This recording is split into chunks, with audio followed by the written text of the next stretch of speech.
अस्सलामु अलैकुम वरहमतुल्लाहि वबरकातुहू।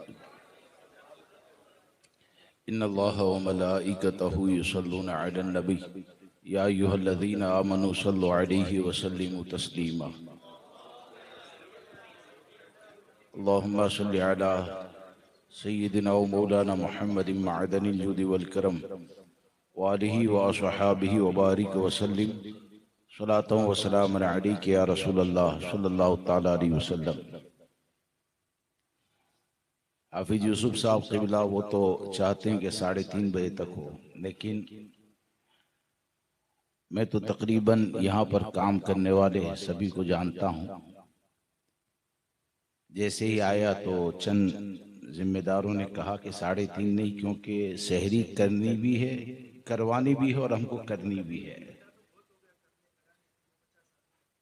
बोले हमको करनी भी है, करवानी भी है। तो चंद बातें आपके सामने अर्ज करता हूँ। अल्लाह ताला मुझे आपको सबको अमल की तौफीक अता फरमाए।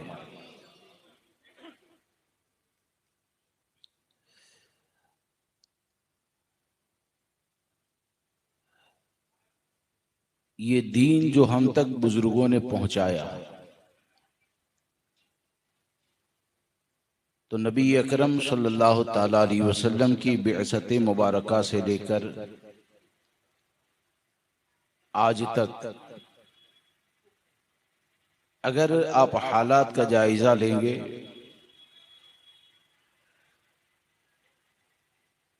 तो आपको ये समझ में आएगा कि कामयाबी की जमानत, या ये कहिए कि कामयाबी का दारो मदार हमारे ईमान की हिफाजत पर है।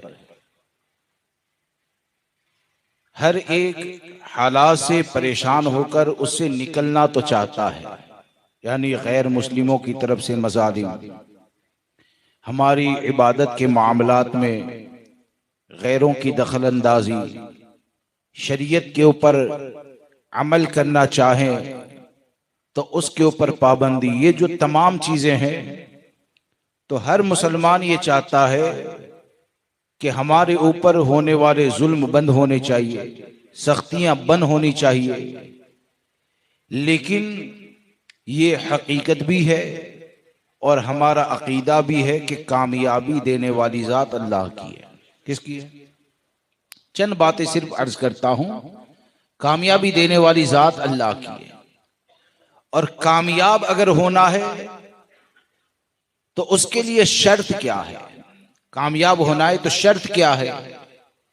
क्या बहुत ज्यादा माल जमा कर लेंगे तो कामयाब हो जाएंगे? बहुत ज्यादा लोग जमा हो गए तो कामयाब हो जाएंगे? और दुनिया के बहुत से असबाब जमा हो गए तब कामयाब हो जाएंगे? कामयाबी के लिए शर्त यह है, व अंतुमुल आलौन इन कुंतुम मुमिनीन। ईमान ये शर्त है। अगर मोमिन है, दीन की हिफाजत करोगे तो कामयाबी का दारो मदार उसी में है। अब जब कामयाबी का दारो मदार ये दीन की हिफाजत में है, ईमान की सलामती में है, तो आप मुझे बताएं कि आज की परेशानियों में हम में से कितने लोग ऐसे हैं कि जो दीन की हिफाजत, या ये कहिए कि अपने ईमान की हिफाजत करने के साथ अपनी परेशानियों का हल तलाश करते हैं। और बुज़दिली का मामला इस तौर पर, और आजाद भी इतने हो गए, यानी दावे इतने बड़े बड़े होते हैं ना।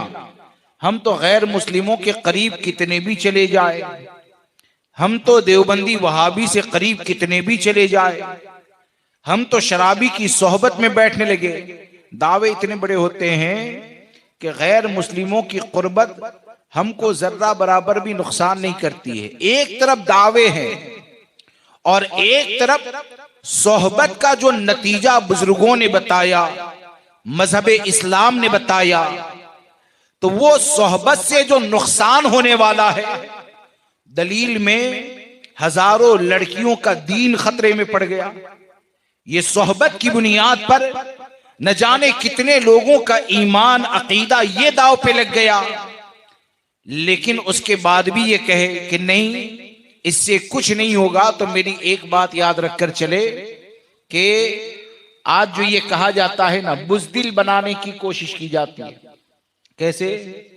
कि भाई बात क्या होती है, अरे हजरत हालात खराब है, हम जानते हैं, हालात खराब है हम जानते हैं, लेकिन ये जो कहा जाता है ना कि एक मुसलमान को मारा गया, कहीं पर नमाज के लिए मारा गया, एक छोटे बच्चे को मारा गया, वीडियो डाल दिया गया और सबके दिल में बुज़दिली पैदा हो गई है।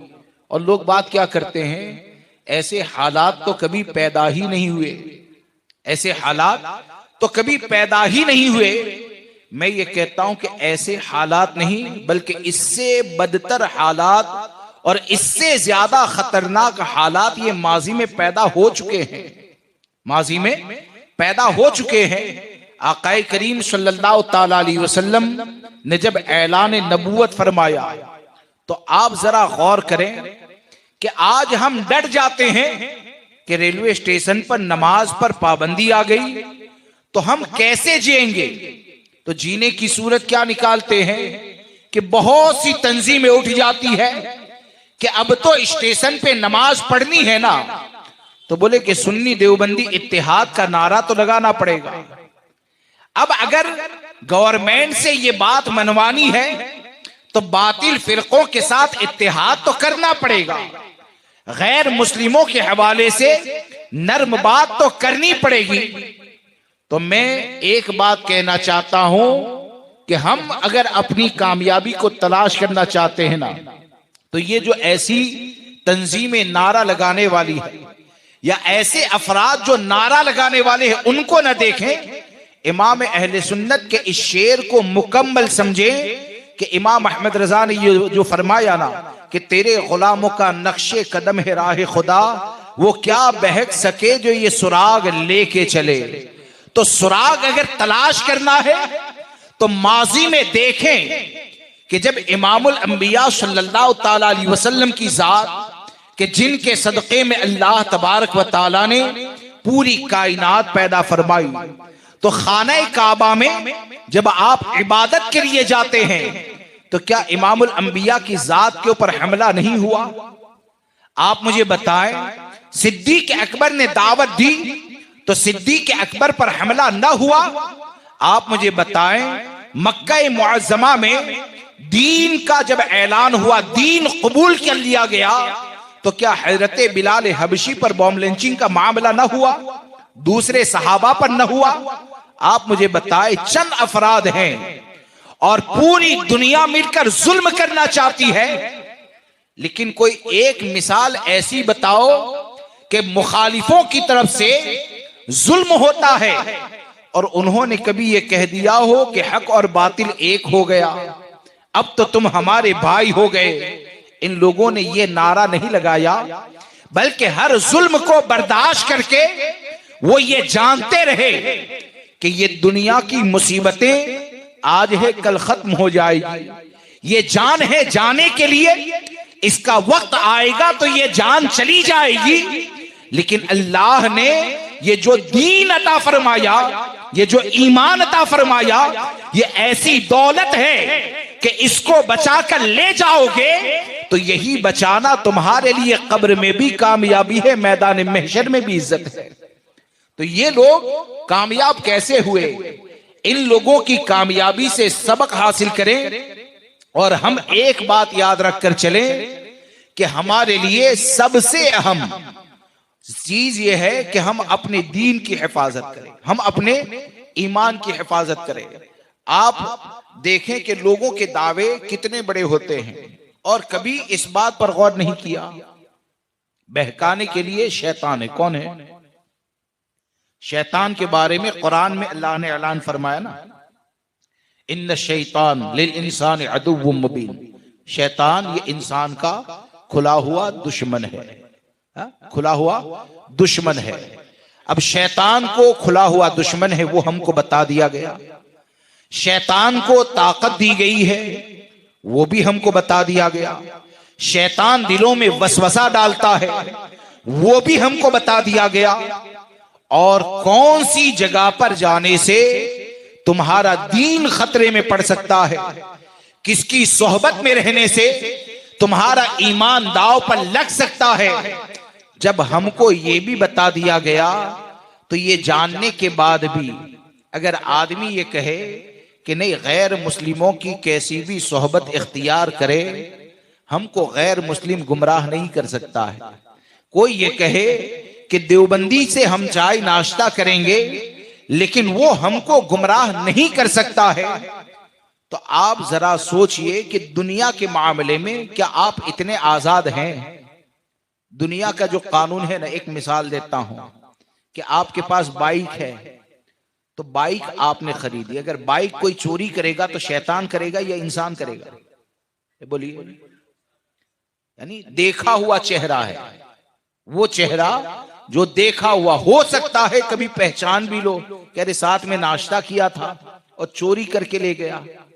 तो आप एक बाइक खरीदते हैं ना, तो उस बाइक की हिफाजत के लिए आपने क्या किया?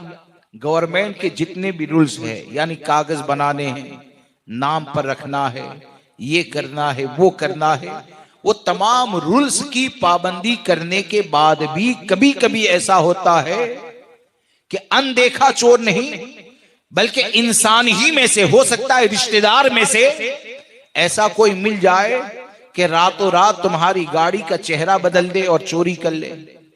तो आदमी इस माल की हिफाजत की कितनी कोशिश करता है। क्या आपने 50 लाख की गाड़ी वाले को ऐसा देखा कि नंबर प्लेट भी नहीं लगाऊंगा, कागज भी नहीं बनाऊंगा, कुछ भी नहीं करूंगा, और दावा इतना बड़ा करें कि हिम्मत है तो कोई लेकर जाए? आपको शायद कोई ऐसा नहीं मिलेगा। तो मैं सिर्फ आपको इतना कहना चाहता हूं कि जब इतनी ज्यादा सख्ती से आप उस माल की हिफाजत के लिए हर कानून को फॉलो करते हैं और उसके बाद भी कभी तुम्हारा माल चला जाता है, कभी तुम्हारी गाड़ी चली जाती है, तो दोस्तों ये दुनिया का माल है। अगर आज चोरी हो गया ना, हो सकता है फिर कल कमा ले और मालदार बन जाए, और अगर न भी बन पाए ना तो मर जाएंगे तो कब्र में मालदार होगा, गरीब होगा, कफन तो एक ही होने वाला है। कब्र में कफन तो एक ही होने वाला है। तो जब दुनिया के मामले में अपने माल की, अपने मकान के दस्तावेज की इतनी ज्यादा हिफाजत करते हैं, 10 जगह पर जांच करते हैं कि कहीं ऐसा ना हो कि इस मकान के ऊपर दूसरा दावेदार निकल आए, कहीं मेरा मकान खतरे में न पड़ जाए। तो जब आप गाड़ी की इतनी फिक्र करते हैं, जब आप दुकान मकान की इतनी ज्यादा फिक्र करते हैं, तो आप मुझे बताएं कि हमारी नजर में गाड़ी की कीमत ज्यादा है या ईमान की कीमत? बोलिए। ईमान की कीमत। हमारी नजर में पूरा दुनिया का माल जमा कर दिया जाए तो ये दुनिया का माल ज्यादा अहम है या ईमान की दौलत ये ज्यादा अहम है? तो हर मुसलमान का जवाब ये होगा कि हमारे लिए सबसे बड़ी दौलत, सबसे बड़ी अगर कोई नेमत है तो वो ईमान की दौलत है, वो ईमान की नेमत है।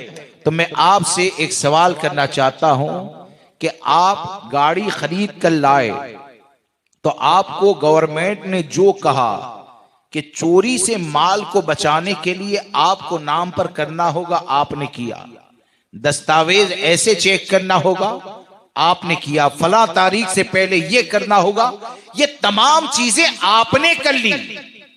तो मेरा आपसे सवाल ये है कि आज जो सुन्नी लोग देवबंदी से करीब चले जाते हैं और उनके साथ चाय नाश्ता करने के बाद दावे इतने बड़े होते हैं कि हम तो कभी देवबंदी हो ही नहीं सकते हैं, तो मैं सिर्फ उनसे ये कहना चाहता हूं कि चाहे देवबंदी से करीब कोई हो, चाहे गुस्ताखे सहाबा से हो, चाहे गुस्ताखे अहले बैत से हो, चाहे गुस्ताखे औलिया से हो, मुख्तसर में ये कि अल्लाह के जो महबूब बंदे हैं अगर उनसे आप करीब हो गए, चाय नाश्ता करने लगे, खाने पीने लगे, और फिर ये जो दावा करते हैं ना कि मैं तो गुमराह हो ही नहीं सकता, तो आपने गाड़ी की हिफाजत के लिए दुनिया के हर कानून को माना।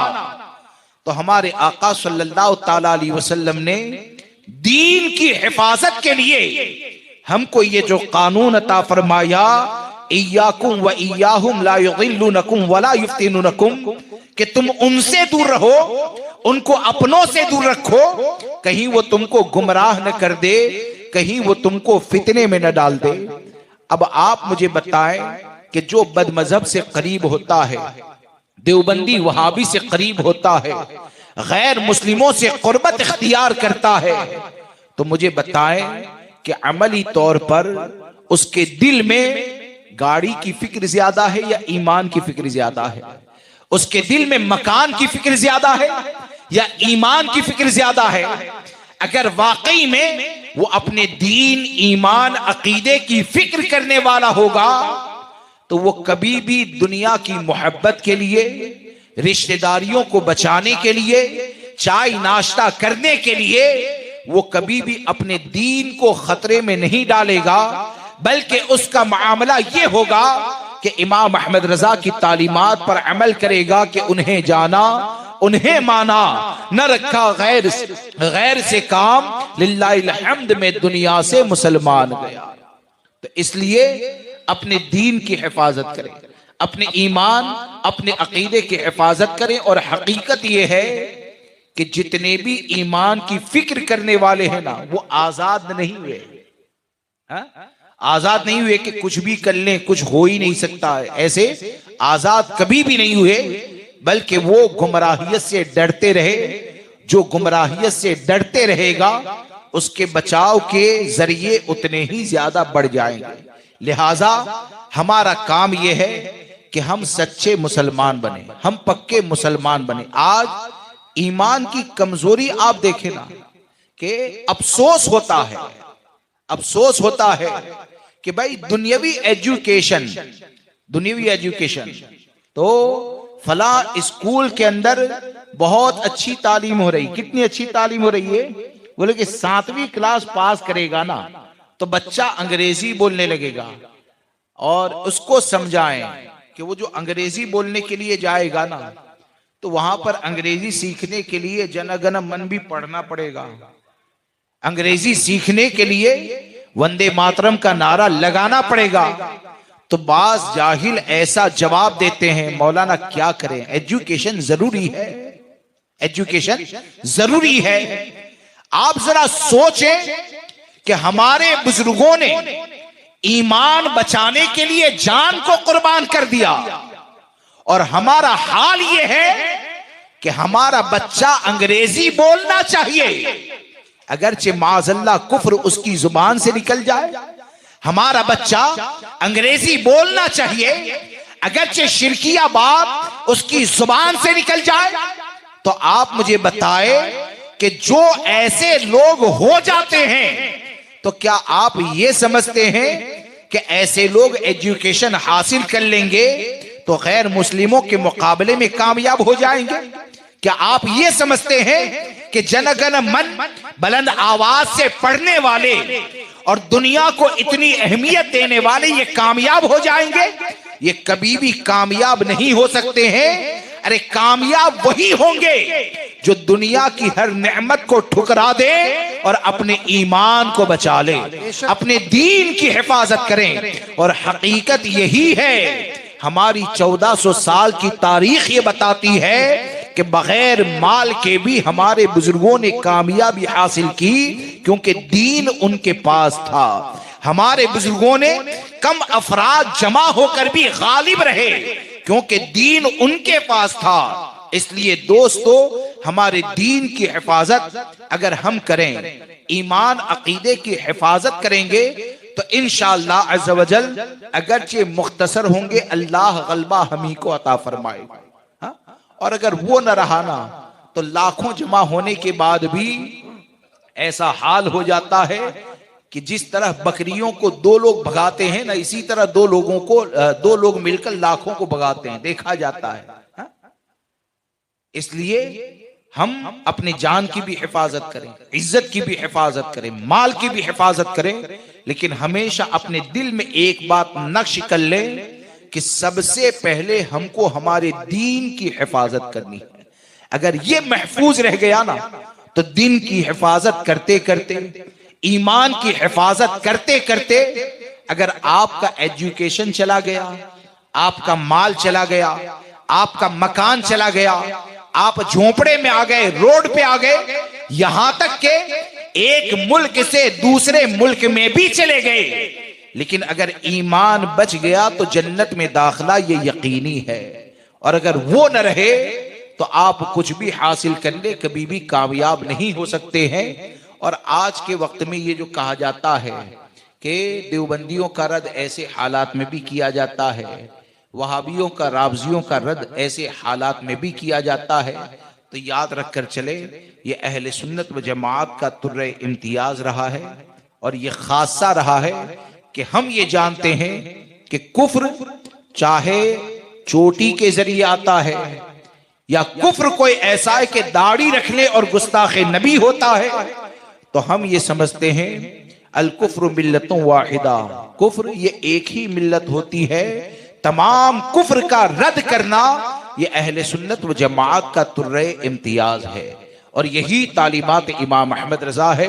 अल्लाह तबारक व ताला हमें हमारे क़यामत तक आने वाली नस्लों को ईमान की सलामती अता फरमाए। अस्सलाम। कौम की खिदमत के लिए हम देवबंदियों से मिलकर के काम कर सकते हैं?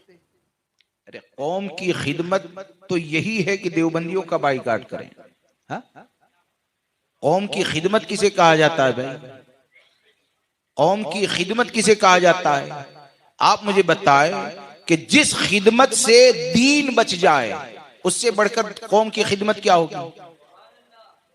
जैसे कि मेरे 500 लोग मेरी बिरादरी में है, या ये समझे कि 5 लाख लोग हैं, तो भाई हम चाहते हैं कि बिरादरी की खिदमत करें, मुसलमानों की खिदमत करें, तो आप मुझे बताएं ईमान बचाने से बढ़कर कोई खिदमत हो सकती है? और ईमान बचाने की खिदमत अगर करनी है तो ये खिदमत का रास्ता जो चुना जाएगा वो तुम चुनोगे या कुरान और हदीस चुनेगा? हाँ? कौम की खिदमत करनी है, मुसलमानों की खिदमत करनी है, तो खिदमत करने का सबसे बुनियादी उसूल ये है इय्याकुम व इय्याहुम ला युदिल्लुनकुम वला युफ्तिनुनकुम। तुम उनसे दूर रहो, उनको अपनों से दूर रखो, कहीं वो तुमको गुमराह न कर दे, कहीं वो तुमको फितने में न डाल दे। तो आप कौम की खिदमत करना चाहते हैं तो सबसे पहले देवबंदी वहाबी का, रावजी खारजी का, तमाम बातिल फिरकों का बाइकाट कर दें। और तमाम फिरकों का जब बाइकाट हो गया ना तो जितने बचे हैं वो इंशाअल्लाह गुमराहियत से बच जाएंगे। अब जब उनका दीन बच गया, उनका ईमान बच गया, अब उनके जिस्म की हिफाजत करो, अब शरीयत के दायरे में उनके एजुकेशन का इंतजाम करो, अब शरीयत के दायरे में उनके लिए रिज़्क़ हलाल के लिए कोशिश करो। लेकिन सबसे पहले क्या? हमारी बुनियाद दीन है, दीन बचाना है, तो कौम की खिदमत यही है कि आक़ाए करीम सल्लल्लाहु ताला अलैहि वसल्लम ने हमको जो नुस्खा अता फरमा दिया, हम यही जानते हैं, हमारा यही अकीदा है कि हमारे आका से बढ़कर मखलूक में हमसे मोहब्बत करने वाला न कोई आया है न आ सकता है। आकाए करीम सल्लल्लाहु ताला अलैहि वसल्लम से बढ़कर हमारी भलाई चाहने वाला न कोई पैदा हुआ न कोई पैदा हो सकता है। और जब हमारे आका ने हमारे भलाई के लिए इस राह को इंतखाब किया, पसंद कर लिया कि मेरी उम्मत बदमज़हबों का बाइकाट करें, अपने दीन की हिफाजत करें, तो कौम की सबसे बड़ी खिदमत यह है कि तमाम बातिल फिरके वालों का बाइकाट किया जाए और बाइकाट करके हुजूर ताजुश शरिया के इसी शेर पर अमल किया जाए कि नबी से जो हो बेगाना उसे दिल से जुदा कर दे, पिदर मादर बिरादर मालो जा सब उन पर फिदा कर दे। कौम के लीडर होते हैं, वो कहते हैं कि हमें तो सबको लेकर चलना पड़ता है, हमें वहाबी देवबंदी सबसे अच्छा रखना पड़ता है, तो ऐसी लीडर ही क्या काम की? वो लीडर नहीं है, वो रहबर के भेष में रहजन है, यानी डाकू है। हा? लीडर कौन है, रहबर कौन है, ये फैसला कौन करेगा? रहबर कौन है वो फैसला कौन करेगा? वो मेरे कहने से, आपके कहने से ना कोई रहबर हो जाता है, ना आपके कहने से कोई बुजुर्ग हो जाता है। शरीयत ने जिसे लीडर कहा उसे लीडर मानेंगे, शरीयत ने जिसे रहबर कहा उसे रहबर मानेंगे, जिसे मुत्तकी कहा उसे मुत्तकी मानेंगे, जिसे फासिक कहा उसे फासिक मानेंगे। अगर आपको रहबर देखना है कि रहबर कैसा होना चाहिए, तो माजी करीब के अंदर इमाम अहमद रजा की जात को देखें कि शरीयत की रोशनी में इमाम अहमद रजा की क़यादत को अगर आप देखेंगे तो इमाम अहमद रजा ने हमारी क़यादत इस तौर पर की कि देवबंदी से भी बचाया, वहाबी से भी बचाया, गैर मुक़ल्लिद कादियानी से भी बचाया। उसके अलावा अंग्रेजों से इत्तेहाद के नाम पर जब गांधी ने तहरीक चलाई थी और लोग कशके लगाने लगे थे, तो इमाम अहमद रजा ने कशका लगाने से भी मुसलमानों की हिफाजत फरमाई और हमको यही बताया कि सच्चा कायद, सच्चा लीडर, सच्चा रहबर जो होता है तो वो अपनी रहबरी के उसूल अपने जहन से नहीं बनाता है, बल्कि रहबरी के उसूल वो कुरान से लेता है, रहबरी के उसूल वो हदीस से लेता है, रहबरी के उसूल सिद्दीक़ अकबर, फारूक आजम, उस्मान गनी, मौला कायनात से लेता है, रहबरी के उसूल गौसे आजम से लेता है। और जो गौसे आजम से रहबरी के उसूल लेगा, कसम खुदा की वो अकेला हो जाएगा, लेकिन कभी भी बदमजहबों से इत्तेहाद की बात नहीं करेगा। अल्लाह हम सबको सही समझना।